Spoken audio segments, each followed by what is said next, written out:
राधे कृष्ण। आप सभी को ओम नमो नारायण। स्वागत है आप सभी का आपके अपने चैनल देव देवी धाम पर। मैं रूबी शर्मा आज फिर से लेकर आई हूं आप सभी के लिए नवरात्रि स्पेशल सीरीज। इस सीरीज के अंदर जैसा कि मैंने आपको बताया था कि मैं आप सभी के लिए दुर्गा सप्तशती का पाठ करूंगी और वो भी हिंदी के अंदर। तो इस पाठ को करने से पहले कुछ नियम है, कुछ विधियां हैं जो इस प्रकार है कि जैसे हम रोज पूजा पाठ करते हैं, कुछ कुछ उससे मिलती जुलती हैं और कुछ थोड़ी अलग हैं। तो मैं आपको बिल्कुल एक सिंपल से स्टेप्स में बताऊंगी कि किस तरह से इस पाठ को हम शुरू करते हैं। सर्वप्रथम तो हम इस पाठ को पढ़ने से पहले अपने आप को पवित्र करते हैं, पवित्र करने के मंत्र बोलते हैं और पवित्र करते हैं। फिर इस पुस्तक की पूजा करते हैं, यानी कि दुर्गा सप्तशती की पुस्तक की पूजा करते हैं, जिसके लिए हम एक मंत्र बोलते हैं और वो मंत्र क्या है? ओम नमो देव्ये महादेव्ये शिवाय सततम नमः, नमः प्रकृते भद्राय नियता प्रणता समताम। और इसी के साथ साथ हम हाथ में फूल, चावल, जल और फल लेकर के संकल्प लेते हैं कि हम दुर्गा सप्तशती का पाठ शुरू करने जा रहे हैं, पढ़ने जा रहे हैं और संकल्प लेते हैं कि हम इसको पूरा करेंगे इन नवरात्रों के 9 दिनों के अंदर। तो उसके बाद हम गणेश जी की स्थापना करते हैं, गणेश जी का आवाहन करते हैं और आवाहन मंत्र तो मैंने आपको पहले भी एक वीडियो में दिया हुआ है। आवाहन का स्तोत्र भी बताया हुआ है गणेश जी का मैंने, जो कि ओमकार रूपम वरदम भक्तानाम, आप मेरी पहले की वीडियोस में जाकर के देख सकते हैं।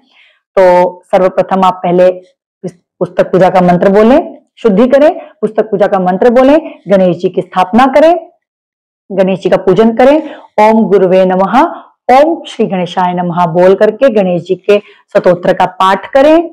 उसके बाद गुरुर ब्रह्मा गुरुर विष्णु गुरुर्देवो महेश्वरा गुरु साक्षात पर ब्रह्मा तस्मै श्री गुरुवे नमः।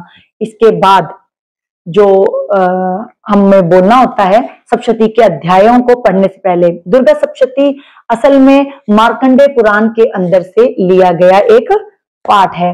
कहते हैं इस पाठ के अंदर माँ दुर्गा के 9 स्वरूपों की स्तुति, माँ दुर्गा के 9 स्वरूपों का वर्णन है, जो कि शक्ति और ऊर्जा का संचार करता है हमारे अंदर। यदि हम उसको पढ़ते हैं तो हमारे अंदर माँ दुर्गा की शक्ति और ऊर्जा का संचार होता है और इस नवरात्रियों में इसको पढ़ना बहुत ही शुभ माना जाता है। कहते हैं इसको पढ़ने से आपकी सभी प्रकार की मनोकामनाएं पूरी होती हैं और आपको बहुत ही अच्छे फल प्राप्त होते हैं।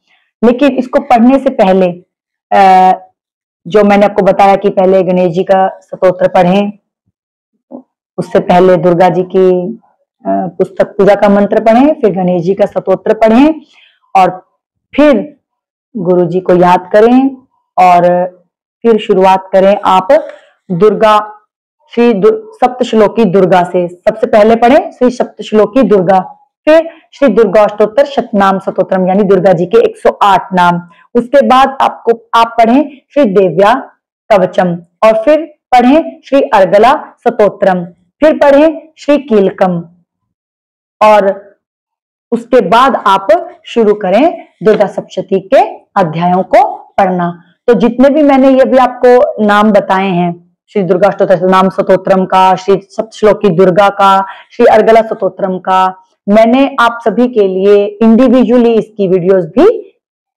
अपलोड कर दी हैं। तो आप इस सप्तशती के प्रथम अध्याय को सुनने से पहले उन सभी को क्रमवार सुन ले। मैं आपको क्रम फिर से बता देती हूँ किस प्रकार से सुनना है। सर्वप्रथम श्री सप्तश्लोकी दुर्गा को सुने, फिर श्री दुर्गा अष्टोत्तर शतनाम स्तोत्रम को सुने, फिर श्री देव्या कवचम को सुने, फिर श्री अर्गला स्तोत्रम को सुने और फिर श्री कीलकम को सुने। और उसके बाद बारी आती है हमारे दुर्गा जी के सप्तशती के प्रथम अध्याय की। दुर्गा सप्तशती के अंदर 13 अध्याय हैं और इसको विधि पूर्वक आज मैं आपको पढ़ करके हिंदी में सुनाऊंगी। तो प्रथम अध्याय को आज हम शुरू करते हैं नवरात्रि के प्रथम दिन पर। तो आप सभी को चैत्र नवरात्रि की बहुत बहुत शुभकामनाएं और माता की प्रसन्नता के लिए। अब दुर्गा माँ आज हमारे घर पर आ चुकी हैं, विराजमान हैं। उसी के साथ हम माता को ध्यान में लेते हुए, माता का ध्यान करते हुए, उन्हें प्रसन्न करने के लिए, उनकी कृपा पाने के लिए शुरू करते हैं दुर्गा सप्तशती के प्रथम अध्याय का पाठ, और वो भी हिंदी में। प्रथम चरित्र के ब्रह्मा ऋषि, महाकाली देवता, गायत्री छंद, नंदा शक्ति, रक्तदंतिका बीज, अग्नि तत्व और ऋग्वेद स्वरूप है। श्री महाकाली देवता की प्रसन्नता के लिए प्रथम चरित्र के जप में विनियोग किया जाता है। जब भी मैं ये लाइन बोलती हूँ कि विनियोग किया जाता है, तो कहते हैं कि ये एक विनियोग मंत्र होता है। विनियोग मंत्र में क्या करते हैं कि आप हाथ में जल लेते हैं और उसको फिर जब ये मंत्र को पढ़ लेते हैं तो उस जल को आप पृथ्वी पर छोड़ देते हैं, तो ये विनियोग मंत्र होता है। इसका ही मैंने आपको हिंदी में अभी उच्चारण किया है। अब आगे चलते हैं। भगवान विष्णु जी के सो जाने पर मधु और कैटभ को मारने के लिए कमल जन्मा ब्रह्मा जी ने जिनका सत्वन किया था, उन महाकाली देवी का मैं सेवन करता हूं। वे अपने 10 हाथों में खड्ग, चक्र, गदा, बाण, धनुष, परिग, शूल, भुशुंडी, मस्तक और शंख धारण करती हैं। उनके 3 नेत्र हैं। वे समस्त अंगों में दिव्य आभूषणों से विभूषित हैं। उनके शरीर की कांति नीलमणि के समान है तथा वे 10 मुख और 10 पैरों से युक्त हैं। मार्कंडेय जी बोले, सूर्य के पुत्र सावर्णी जो 8वें मनु कहे जाते हैं, उनकी उत्पत्ति की कथा विस्तार पूर्वक कहता हूं, सुनो। सूर्य कुमार महाभाग सावर्णी भगवती महामाया के अनुग्रह से जिस प्रकार मनवंतर के स्वामी हुए, वही प्रसंग सुनाता हूं। पूर्व काल की बात है। स्वारोचिष मनवंतर में सुरथ नाम के एक राजा थे, जो चैत्र वंश में उत्पन्न हुए थे। उनका समस्त भूमंडल पर अधिकार था। वे प्रजा का अपने औरस पुत्रों की भांति धर्म पूर्वक पालन करते थे। तो भी उस समय कोला विध्वंसी नाम के क्षत्रिय उनके शत्रु हो गए। राजा सुरथ की दंड नीति बड़ी प्रबल थी। उनका शत्रुओं के साथ संग्राम हुआ। यद्यपि कोला विध्वंसी संख्या में कम थे, तो भी राजा सुरथ युद्ध में उनसे परास्त हो गए। तब वे युद्ध भूमि में अपने नगर को लौट आए और केवल अपने देश के राजा होकर रहने लगे। समूची पृथ्वी से अब उनका अधिकार जाता रहा, किंतु वहां भी उन प्रबल शत्रुओं ने उस समय महाभाग राजा सुरथ पर आक्रमण कर दिया। राजा का बल क्षीण हो चला, इसलिए उनके दुष्ट, बलवान एवं दुरात्मा मंत्रियों ने वहां उनकी राजधानी में भी राजकीय सेना और खजाने को हथिया लिया। सुरथ का प्रभुत्व नष्ट हो चुका था, इसलिए वे शिकार खेलने के बहाने घोड़े पर सवार होकर वहां से अकेले ही एक घने जंगल में चले गए। वहां उन्होंने विप्रवर मेधा मुनि का आश्रम देखा, जहां कितने ही हिंसक जीव अपनी स्वाभाविक हिंसावृत्ति छोड़कर परम शांत भाव से रहते थे। मुनि के बहुत से शिष्य उस वन की शोभा बढ़ा रहे थे। वहां जाने पर मुनि ने उनका सत्कार किया और वे उन मुनि श्रेष्ठ के आश्रम पर इधर उधर विचरते हुए कुछ काल तक रहे। फिर ममता से आकृष्ट चित्त होकर वहां इस प्रकार चिंता करने लगे, पूर्व काल में मेरे पूर्वजों ने जिसका पालन किया था, वही नगर आज मुझसे रहित है। पता नहीं मेरे दुराचारी भृत्यगण उसकी धर्म पूर्वक रक्षा करते हैं या नहीं। जो सदा मद की वर्षा करने वाला और शूरवीर था, वह मेरा प्रधान हाथी अब शत्रुओं के अधीन होकर ना जाने किन भोगों को भोगता होगा। जो लोग मेरी कृपा, धन और भोजन पाने से सदा मेरे पीछे पीछे चलते थे, वे निश्चय ही अब दूसरे राजाओं का अनुसरण करते होंगे। उन अपव्ययी लोगों के द्वारा सदा खर्च होते रहने के कारण अत्यंत कष्ट से जमा किया हुआ मेरा वह खजाना खाली हो जाएगा। ये तथा और भी कई बातें राजा सुरथ निरंतर सोचते रहते थे। एक दिन उन्होंने वहां विप्रवर मेधा के आश्रम के निकट एक वैश्य को देखा और उससे पूछा, भाई तुम कौन हो? यहाँ तुम्हारे आने का क्या कारण है? तुम क्यों शोकग्रस्त और अनमन से दिखाई देते हो? राजा सुरथ का यह प्रेम पूर्वक कहा हुआ वचन सुनकर वैश्य ने विनीत भाव से उन्हें प्रणाम करके कहा। वैश्य बोला, राजन, मैं धनियों के कुल में उत्पन्न एक वैश्य हूं। मेरा नाम समाधि है। मेरे दुष्ट स्त्री पुत्रों ने धन के लोभ में मुझे घर से बाहर निकाल दिया है। मैं इस समय धन, स्त्री और पुत्रों से वंचित हूं। मेरे विश्वसनीय बंधुओं ने मेरा ही धन लेकर मुझे दूर कर दिया है। इसलिए दुखी होकर मैं वन में चला आया हूं। यहां रहकर मैं इस बात को नहीं जानता कि मेरे पुत्रों की, स्त्री की और स्वजनों की कुशल है या नहीं। इस समय घर में वे कुशल से रहते हैं अथवा उन्हें कोई कष्ट है। वे मेरे पुत्र कैसे हैं? क्या वे सदाचारी हैं अथवा दुराचारी हो गए हैं? राजा ने पूछा, जिन लोभी स्त्री पुत्र आदि ने धन के कारण तुम्हें घर से निकाल दिया, उनके प्रति तुम्हारे चित्त में इतना स्नेह का बंधन क्यों है? वैश्य बोला, आप मेरे विषय में जैसी बात कहते हैं वह सब ठीक है, किंतु क्या करूं, मेरा मन निष्ठुरता धारण नहीं करता। जिन्होंने धन के लोभ में पड़कर पिता के प्रेम, स्नेह, पति के प्रति प्रेम तथा आत्मीय जन के प्रति अनुराग को तिलांजलि दे मुझे घर से निकाल दिया है, उन्हीं के प्रति मेरे हृदय में इतना स्नेह है। महात्म्य गुणहीन बंधुओं के प्रति भी जो मेरा चित्त इस प्रकार प्रेम मगन हो रहा है, यह क्या है, इस बात को मैं जानकर भी नहीं जान पाता। उनके लिए मैं लंबी सांसें ले रहा हूं और मेरा हृदय अत्यंत दुखी हो रहा है। उन लोगों में प्रेम का सर्वथा अभाव है, तो भी उनके प्रति जो मेरा मन निष्ठुर नहीं हो पाता, इसके लिए क्या करूं? मार्कंडे जी कहते हैं, ब्राह्मण तदनंतर राजाओं में श्रेष्ठ सुरथ और वह समाधि नामक वैश्य दोनों साथ साथ मेधा मुनि के सेवा में उपस्थित हुए और उनके साथ यथा योग्य न्यायानुकूल विनयपूर्ण बर्ताव करके बैठे। तत्पश्चात वैश्य और राजा ने कुछ वार्तालाप आरंभ किया। राजा ने कहा, भगवान, मैं आपसे एक बात पूछना चाहता हूं, उसे बताइए। मेरा चित्त अपने अधीन ना होने के कारण वह बात मेरे मन को बहुत दुख देती है। जो राज्य मेरे हाथ से चला गया है, उसमें और उसके संपूर्ण अंगों में मेरी ममता बनी हुई है।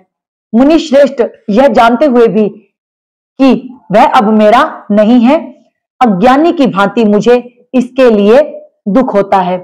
यह क्या है? इधर यह वैश्य भी घर से अपमानित होकर आया है, इसके पुत्र, स्त्री और भृत्यों ने इसे छोड़ दिया है, स्वजनों ने भी इसका परित्याग कर दिया है, तो भी यह उनके प्रति अत्यंत हार्दिक स्नेह रखता है।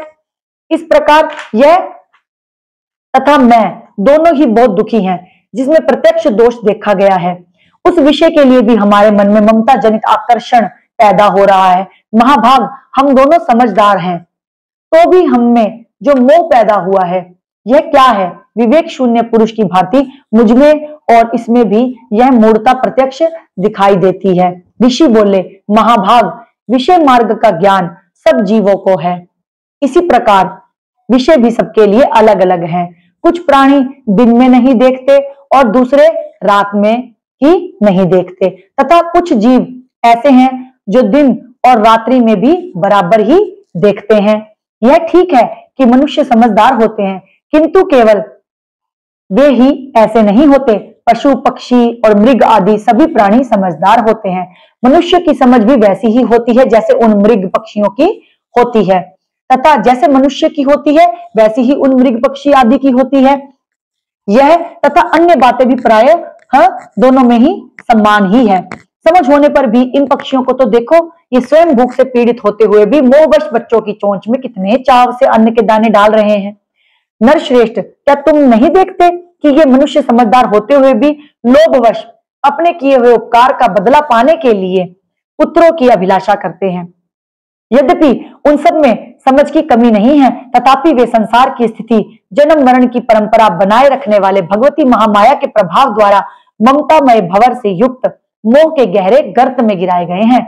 इसलिए इसमें आश्चर्य नहीं करना चाहिए। जगदीश्वर भगवान विष्णु की योग निद्रा जो भगवती महामाया है, उन्हीं से यह जगत मोहित हो रहा है। वे भगवती महामाया देवी ज्ञानियों के भी चित्त को बलपूर्वक खींचकर मोह में डाल देती है। वे ही इस संपूर्ण चराचर जगत की सृष्टि करती है, तथा वे ही प्रसन्न होने पर मनुष्यों को मुक्ति के लिए वरदान देती हैं। वे ही पराविद्या, संसार बंधन और मोक्ष की हेतुभूता सनातनी देवी तथा संपूर्ण ईश्वरों की अधीश्वरी हैं। राजा ने पूछा, भगवान जिन्हें आप महामाया कहते हैं, वे देवी कौन है? ब्राह्मण, उनका आविर्भाव कैसे हुआ तथा उनके चरित्र कौन कौन है?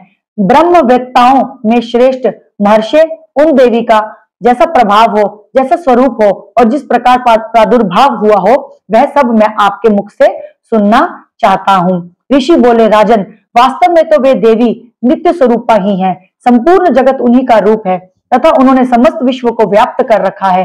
तथापि उनका प्राकट्य अनेक प्रकार से होता है, वह मुझसे सुनो। यद्यपि वे नित्य और अजन्मा हैं, तथापि जब देवताओं का कार्य सिद्ध करने के लिए प्रकट होती हैं, उस समय लोक में उत्पन्न हुई कहलाती हैं। कल्प के अंत में जब संपूर्ण जगत एक कारणव में निमग्न हो रहा था और सबके प्रभु भगवान विष्णु शेषनाग की शैया बिछाकर योग निद्रा का आश्रय ले सो रहे थे, उस समय उनके कानों के मैल से दो भयंकर असुर उत्पन्न हुए, जो मधु और कैटभ के नाम से विख्यात थे। वे दोनों ब्रह्मा जी का वध करने को तैयार हो गए। भगवान विष्णु के नाभि कमल में विराजमान प्रजापति ब्रह्मा जी ने जब उन दोनों भयानक असुरों को अपने पास पाया और भगवान जी को सोया हुआ देखा, तब एकाग्रचित होकर उन्होंने भगवान विष्णु को जगाने के लिए उनके नेत्रों में निवास करने वाली योग निद्रा का सत्वन आरंभ किया, जो इस विश्व की अधीश्वरी, जगत को धारण करने वाली, संसार का पालन और संहार करने वाली तथा तेज स्वरूप भगवान विष्णु की अनुपम शक्ति हैं। उन्हीं भगवती निद्रा देवी की भगवान ब्रह्मा स्तुति करने लगे। ब्रह्मा जी ने कहा, देवी तुम ही स्वाहा, तुम ही स्वधा और तुम ही वशकार हो। स्वर भी तुम्हारे ही स्वरूप है, तुम ही जीवन दायिनी सुधा हो। नित्य अक्षर प्रणव में अकार, उकार, मकार इन तीन मात्राओं के रूप में तुम ही स्थित हो तथा इन तीन मात्राओं के अतिरिक्त जो बिंदु रूपा नित्य अर्ध मात्रा है, जिसका विशेष रूप से उच्चारण नहीं किया जा सकता, वह भी तुम ही हो। देवी तुम ही संध्या, सावित्री तथा परम जन्मी हो। देवी तुम ही इस विश्व की ब्रह्मांड को धारण करती हो। तुमसे ही इस जगत की सृष्टि होती है, तुम ही से इसका पालन होता है और सदा तुम ही कल्प के अंत में सबको अपना ग्रास बना लेती हो। जगन्मयी देवी, इस जगत की उत्पत्ति के समय तुम सृष्टि रूपा हो, पालन काल में स्थिति रूपा हो तथा कल्पांत के समय संहार रूप धारण करने वाली हो। तुम ही महाविद्या, महामाया, महामेधा, महासमृति, महामोह रूपा, महादेवी और महासुरी हो। तुम ही तीनों गुणों को उत्पन्न करने वाली सबकी प्रकृति हो। भयंकर काल रात्रि, महारात्रि और मोह रात्रि भी तुम ही हो। तुम ही श्री, तुम ही ईश्वरी, तुम ही ह्री और तुम ही बोध स्वरूपा बुद्धि हो। लज्जा, पुष्टि, तुष्टि, शांति और क्षमा भी तुम ही हो। तुम खड्ग धारिणी, शूल धारिणी, घोर रूपा तथा गदा, चक्र, शंख और धनुष धारण करने वाली हो। बाण, भुशुंडी और परिघ ये भी तुम्हारे अस्त्र हैं। तुम सौम्य और सौम्यतर हो। इतना ही नहीं, जितने भी सौम्य एवं सुंदर पदार्थ हैं, उन सब की उपेक्षा तुम अत्यधिक सुंदरी हो। पर और अपर, सबसे परे रहने वाली परमेश्वरी तुम ही हो। सर्वस्वरूपे देवी, कहीं भी सत असत रूप जो कुछ वस्तुएं हैं और उन सब की जो शक्ति है, वह तुम ही हो। ऐसी अवस्था में तुम्हारी स्तुति क्या हो सकती है? जो इस जगत की सृष्टि, पालन और संहार करते हैं, उन भगवान को भी जब तुमने निद्रा के अधीन कर दिया, तब तुम्हारी स्तुति करने में यहाँ कौन समर्थ हो सकता है? मुझको भगवान शंकर को तथा भगवान विष्णु को भी तुमने ही शरीर धारण कराया है। अंततः तुम्हारी स्तुति करने की शक्ति किसमें है? देवी, तुम तो अपने इन उदार प्रभावों से ही प्रशंसित हो। ये जो दोनों दुर्धर्ष असुर मधु और कैटभ हैं, इनको मोह में डाल दो और जगदीश्वर भगवान विष्णु को शीघ्र ही जगा दो। साथ ही इनके भीतर इन दोनों महान असुरों को मार डालने की बुद्धि उत्पन्न कर दो। ऋषि कहते हैं, राजन, जब ब्रह्मा जी ने वहां मधु और कैटभ को मारने के उद्देश्य से भगवान विष्णु को जगाने के लिए तमोगुण की अधिष्ठात्री देवी योग निद्रा की इस प्रकार स्तुति की, तब वे भगवान के नेत्र, मुख, नासिका, बाहु, हृदय और वक्ष स्थल से निकलकर अव्यक्त जन्मा ब्रह्मा जी की दृष्टि के समक्ष खड़ी हो गई। योग निद्रा से मुक्त होने पर जगत के स्वामी भगवान जनार्दन उस एकार्णव के जल में शेषनाग की शैया से जाग उठे।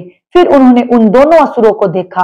वे दुरात्मा मधु और कैटभ अत्यंत बलवान तथा पराक्रमी थे और क्रोध से लाल आंखें किए ब्रह्मा जी को खा जाने के लिए उद्योग कर रहे थे। तब भगवान श्री हरि ने उठकर उन दोनों के साथ 5000 वर्षों तक केवल बाहु युद्ध किया। वे दोनों भी अत्यंत बल के कारण उन्मत्त हो रहे थे। इधर महामाया ने भी उन्हें मोह में डाल रखा था, इसलिए वे भगवान विष्णु से कहने लगे, हम तुम्हारी वीरता से संतुष्ट हैं, तुम हम लोगों से कोई वर मांगो। श्री भगवान बोले, यदि तुम दोनों मुझ पर प्रसन्न हो तो अब मेरे हाथ से मारे जाओ, बस इतना सा ही मैंने वर मांगा है, यहाँ दूसरे किसी वर से क्या लेना है।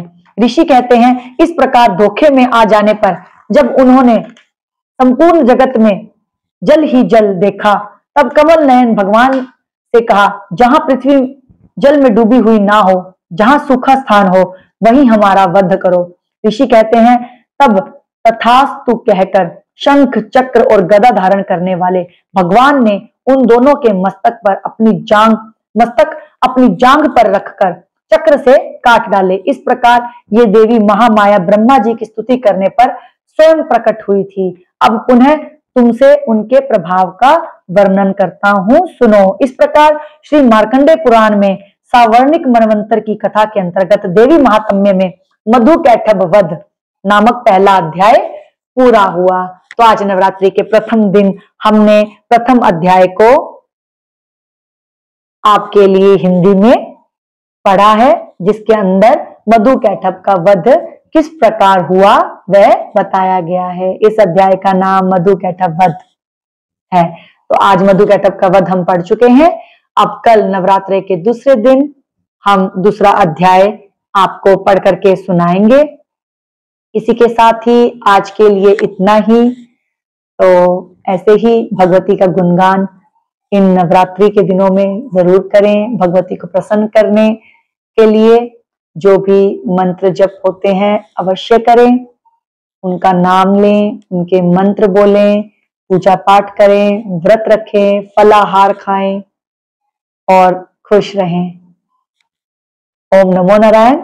राधे कृष्णा।